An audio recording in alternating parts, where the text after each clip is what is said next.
Hello everyone, welcome back to my channel. तो आज हम लोग फिर से बात करेंगे कनिका राणा और नेहा राणा के बारे में। तो आप लोगों ने देखा ही होगा, पिछले कुछ दिनों से कनिका और नेहा का जो है फाइट चल रही है। एलिगेशंस लगा रहे हैं दोनों एक दूसरे पे अपने ब्लॉग के थ्रू।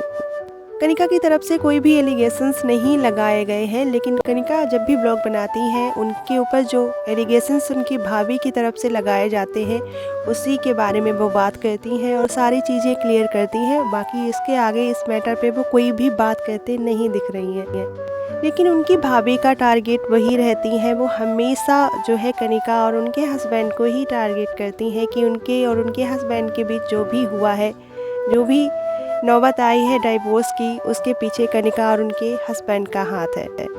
नेहा का आज भी ब्लॉग आया जिसमें उन्होंने कहा कि हाँ, उनके साथ पॉलिटिक्स खेली जा रही है और शुरुआत में ही कनिका और रोहित ने एक फेक आईडी का इल्ज़ाम उन पे लगाया था और वहीं से उनकी बहुत ज़्यादा उनके ससुराल में बेइज्जती के करने लगे थे लोग। शादी के 2 महीने बाद ही उनके ससुराल में बहुत गंदी गंदी बातें उनके लिए की जा रही थी और वो रीज़न था कि उनके नाम से फेक आईडी बनी हुई थी। उस आईडी से कनिका के ब्लॉग पे नेगेटिव कमेंट आ रहे थे, जिसके लिए नेहा को जिम्मेदार बताया गया था कि तुम ही ये सारी चीज़ें कर रही हो।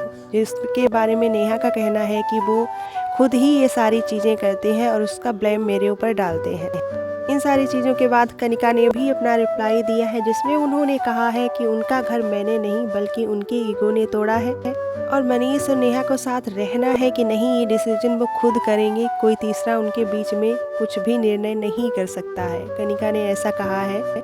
उन्होंने ये भी बताया कि अगर वो इस मैटर को पहले ही सॉल्व कर सकती थी तो कर लेती। वो अपने ख़ानदान की इज्जत नहीं छुड़वाती, ना ही अपने आप को इतनी गालियाँ पड़वाती। जो भी चीज़ें उन्हें गालियाँ पड़ी हैं, हेट मिली है, वो सब से वो बच सकती थी अगर उनके बस में होता।